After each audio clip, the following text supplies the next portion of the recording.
Bonjour mes chers élèves, j'espère que vous allez bien. Avant de commencer, prenez un cahier pour prendre tes notes, soyez attentifs et je vais vous conseiller de rester dans un endroit calme. Et n'oubliez pas de lire le fichier plusieurs fois pour mieux comprendre. D'accord? Très bien. Aujourd'hui, nous sommes le vendredi 10 avril 2020. Nous allons écrire un texte prescriptif, une recette de cuisine, ou bien rédiger un texte prescriptif, une recette de cuisine. Notre objectif, c'est de savoir rédiger une recette de cuisine. Très bien. Alors la première étape, c'est comment ça fonctionne. Comment ça fonctionne. Alors, regardez bien l'image, mes chers élèves. Que voyez-vous? Très bien. C'est quoi? C'est la crêpe à 1000 trous. La crêpe à 1000 trous. Ou bien le brer, tout simplement. Très bien. Alors, pour préparer la crêpe à 1000 trous, alors nous avons besoin du matériel. Un saladier, un verre gradué, une cuillère à café, un bol mixeur. Préparation 10 minutes et 15 minutes de repos. La cuisson 15 minutes. Les ingrédients pour 20 crêpes, pardon ici crêpes avec S à la fin, c'est un faute de frappe, je m'excuse. Vous avez 250 g de semoule fine de blé dur. 250 g de semoule fine de blé dur. 45 centilitres d'eau tiède, une demi-cuillère à café de sel, un sachet de levure chimique, 2 cuillères à café de levure de boulanger. Et pour servir, miel et beurre fondu. Alors on a besoin du miel et du beurre fondu. Très bien. Ici, nous avons les étapes à suivre pour préparer la crêpe à 1000 trous. La première étape, verser dans un bol mixeur la semoule. Verser dans un bol mixeur la semoule. Deuxièmement, ajouter le sel, la levure chimique, la levure de boulanger, puis l'eau tiède. Troisièmement, mixer tous les ingrédients pendant 5 à 8 minutes. C'est bon? Très bien. Alors la quatrième étape. Versez la pâte dans un saladier et recouvrez-la et laissez-la la reposer pendant 15 minutes. Alors laissez la pâte ou bien le mélange reposer pendant 15 minutes. Après, versez une petite louche de pâte dans une poêle anti-adhésif et laissez cuire sur feu moyen jusqu'à formation de trous sur la surface de la pâte. Retirez la crêpe de la poêle et recommencez jusqu'à épuisement de la pâte. C'est bon? Très bien. Tenez les crêpes au chaud et servez-les accompagnés d'un mélange de miel et de beurre fondu chaud. C'est bon? Alors je répète les étapes. S'il vous plaît, suivez avec moi comme d'habitude. Alors premièrement, versez dans un bol mixeur la semoule. Voilà, juste à côté, le bol mixeur. Voilà l'image. Regardez bien l'image pour mieux comprendre. Qu'est-ce que ça veut dire un bol mixeur? Et voilà aussi la semoule. Dans l'image, c'est très clair. C'est bon? Très bien. Alors, la deuxième étape, ajouter le sel. La levure chimique, voilà juste à côté dans les images. Regardez bien. Après, la levure de boulanger, elle est juste en bas. Puis l'eau tiède. Mixez tous les ingrédients pendant 5 à 8 minutes. Bien sûr, dans le bol mixeur. C'est bon? Très bien. Alors, la quatrième étape, versez la pâte dans un saladier. Recouvrez-la et laissez-la reposer pendant 15 minutes. Alors, elle a besoin de temps de repos pendant 15 minutes. Cinquièmement, ou bien la cinquième étape, versez une petite louche de pâte dans une poêle anti-adhésif. Voilà la poêle, elle est juste en bas, c'est la dernière image. Elle est adhésif car il contient la matière granit. Oui, c'est pour cela elle est anti-adhésif.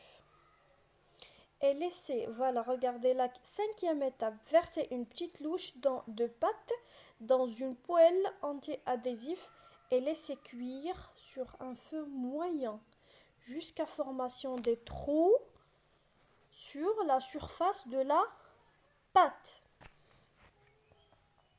Sixièmement, retirez la crêpe de la poêle et recommencez jusqu'à épuisement de la pâte. Tenez les crêpes au chaud et servez-les accompagnées d'un mélange de miel et de beurre fondu chaud. Alors c'est clair pour les étapes? Très bien.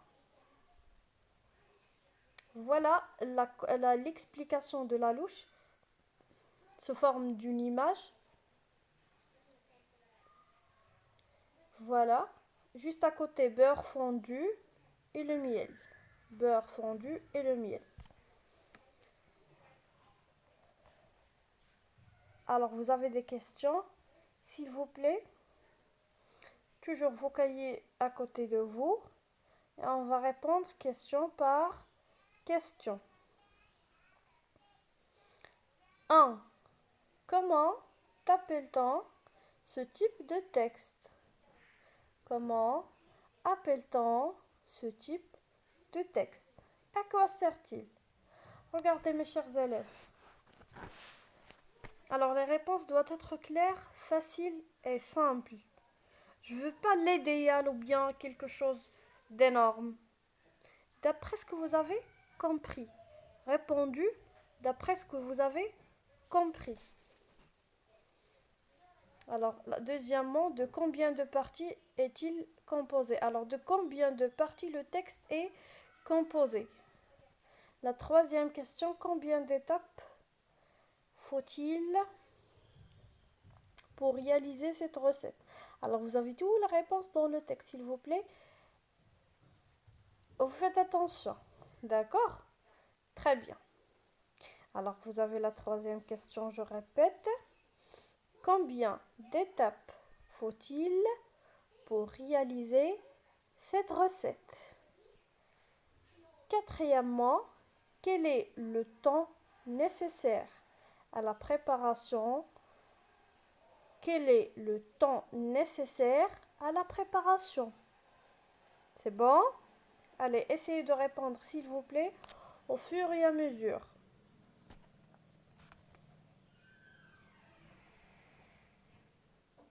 Par quel mot, pardon, la cinquième question, peut-on changer l'ordre des étapes? Alors, est-ce qu'on peut changer l'ordre des étapes? On va répondre par oui ou non. Simple réponse. C'est bon, mes chers? C'est très bien. La sixième étape.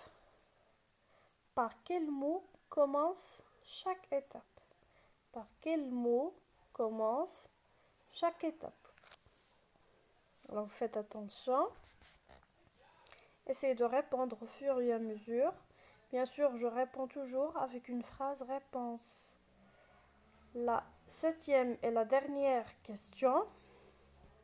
À quel temps sont conjugués les verbes dans le texte? Alors, à quel temps sont conjugués les verbes dans le texte? Je relis les questions et vous répondez au fur et à mesure. C'est bon? Très bien. Pour la première question, comment appelle-t-on ce type de texte? Et à quoi sert-il? Alors, à quoi sert-il à votre avis cette recette de cuisine? À quoi sert-il? De combien de parties est-il composé? Alors, de combien de parties le texte est composé? Tout simplement. La troisième question. Combien d'étapes faut-il pour réaliser cette recette? Quel est le temps nécessaire à la préparation? Peut-on changer l'ordre des étapes? Par quel mot commence chaque étape? À quel temps sont conjugués les verbes? C'est bon? Ça y est, vous avez terminé la réponse.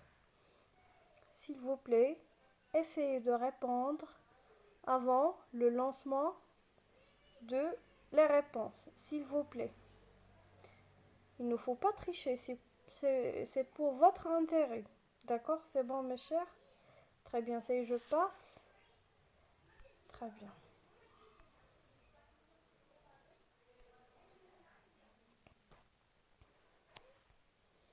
Alors, pour la première question, comment appelle-t-on ce type de texte et à quoi sert-il?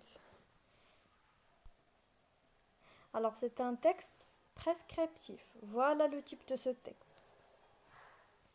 Il sert à donner des indications. Il sert à donner des indications. D'abord, qu'est-ce que ça veut dire un texte prescriptif? Alors, c'est un texte qui propose une action ou donne des instructions à un destinataire. Un texte prescriptif sert à prescrire, donner des ordres, des conseils ou des indications. D'accord? Alors, c'est un texte descriptif. Il sert à donner des indications. Le texte prescriptif propose une action ou donne des instructions à un destinataire. Un texte prescriptif sert à prescrire, donner des ordres, des conseils ou des indications. Pour la deuxième question, de combien de parties est-il composé? Alors, de combien de parties le texte est composé? Voilà la réponse. Il est composé de 6 parties. Il est composé de 6 parties.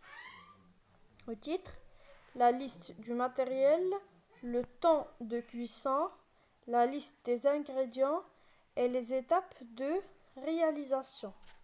C'est bon? Alors, il est composé de 6 parties. Très bien.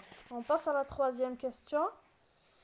Combien d'étapes faut-il pour réaliser cette recette? Combien d'étapes faut-il pour réaliser cette recette? Voilà les étapes.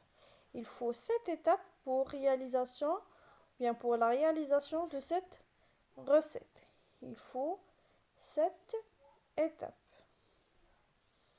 La quatrième, quel est le temps nécessaire à la préparation? Le temps nécessaire à la préparation est 10 minutes, plus 15 minutes de repos. Cinquièmement, est-ce qu'on peut bien sûr changer l'ordre des étapes? Bien sûr que non, on ne peut pas changer L'ordre des étapes. L'ordre des étapes est très important. D'accord? C'est très bien. Sixièmement, chaque étape commence par un verbe d'action. La question c'est par quel mot commence chaque étape? Chaque étape commence par un verbe d'action. La septième et la dernière question.